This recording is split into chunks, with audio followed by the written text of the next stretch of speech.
Well, I'm certainly delighted to be here today, and Vicki Kennedy is one of my favorite people in this world. I remember what a difference she made in the life of my really dear friend, Ted Kennedy. Ted was, we did a lot together. We fought each other regularly. We got in some awful battles, but we also agreed on a lot of things too. And when we agreed, it kind of said to everybody, they better stay out of the way. And we'd be able to get some things done, and we did get a lot done. I'll never forget, he'd be yelling and screaming on his side of the floor as only Ted Kennedy could do with that booming voice of his. And I'm standing over there ready to punch him in the mouth, you know, because he was getting on my nerves. And when it was all over, when the debate was over, he'd come over and say, "How'd I do?" How did you get mad at somebody like that? Well, I'm glad to be with you for a few minutes today. I served with Senator Kennedy on the Judiciary Committee for 32 years. In fact, he's the only senator who has served on the committee longer than I have. I know this makes me sound older than I am, but half of all life-tenured federal judges have been appointed since I joined the Judiciary Committee. The judiciary appointment process is an example of how America's founders sought to limit government power by dividing it. The president has the power to nominate, but cannot appoint without the advice and consent of the Senate. And debate continues about how robust or assertive the Senate's role should be. Three significant events, occurred in the Judiciary Committee on January 1979. Senator Kennedy became chairman. Senator Leahy joined the committee, and the first hearing of the 96th Congress focused on the selection and confirmation of federal judges. This ongoing issue is obviously front and center today following the death of Supreme Court Justice Antonin Scalia. The Kennedy Institute's poll earlier this year found that only 36% of Americans know that the Senate has a role, or has the role, of advice and consent in the appointment of Supreme Court justices. Raising that awareness, however, will do little good if Americans are aware of, but misunderstand, the Senate role. Using the Scalia vacancy as an example, I want to make three brief points. First, the Constitution gives the Senate the power of advice and consent, but does not specify how the Senate ought to exercise that power. Claims that the Constitution dictates when and how the confirmation process must occur, such as the immediate committee hearings, immediate committee hearings and timely floor votes are false. In fact, the Judiciary Committee was not created until 29 years after the Constitution was drafted. Second, the Senate has conducted the confirmation process in different ways at different times under different circumstances. The Judiciary Committee held its first public hearing on a Supreme Court nomination in 1916, but the nominee did not appear.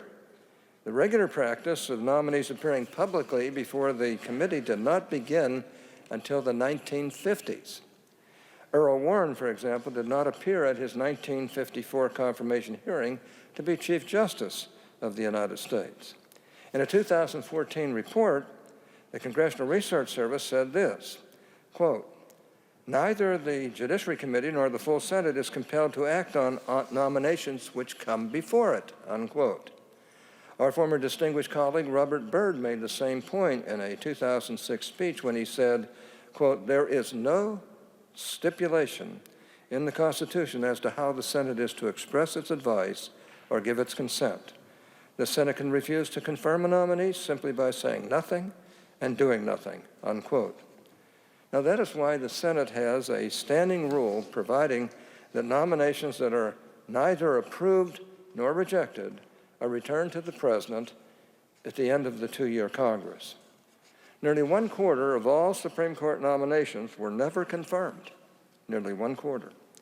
Another CRS report identified nearly a dozen different scenarios for how these nominations were handled. Some were referred to the Judiciary Committee, but never reported to the full Senate. Some came before the full Senate, but were never considered at all.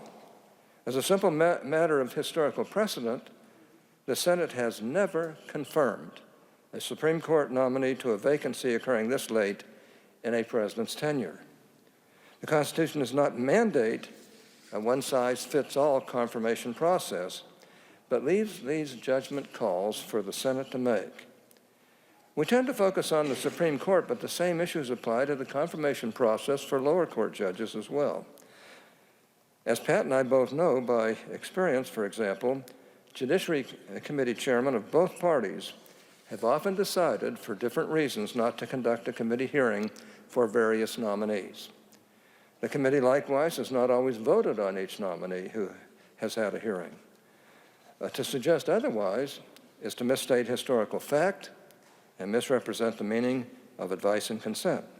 Now, my third point is that the Senate majority has made its judgment call regarding the Scalia vacancy. For two reasons, we have decided that the confirmation process should take place after the presidential election season is over. First, conducting a heated, divisive confirmation fight in the middle of an ugly presidential election, and that certainly describes our presidential election, or should I say season, that is well underway, would do more harm than good. Harm in the confirmation process to the nominee and to the country. The second reason to defer the confirmation process is that elections have consequences. The 2012 election had consequences for the president and his power to nominate. The 2014 election had consequences for the Senate and its power of advice and consent. And the 2016 election will have consequences for the American people because they can have a voice in the direction of the courts. The issue is when and how, not whether, the Senate should consider a nominee for the Scalia vacancy. I don't want to throw off the schedule for this event right out of the gate, so I will leave it at that. The Senate plays an important role as a check on the president's power of appointment. As senators of both parties have noted over the years, the Senate does not play a rubber stamp. Opinions differ about how deferential or forceful the Senate should be, but the Constitution leaves that judgment to us. James Madison wrote that a well-instructed people can be a permanently free people. That is the Kennedy Institute's mission. It's a great institute. I've been happy to support it. I'm happy to support Vicki in any way I possibly can. And all I can say, the Kennedy Institute's mission is a great mission. And I want to thank you all for all that you do. Thank you so much. Appreciate being with you this morning.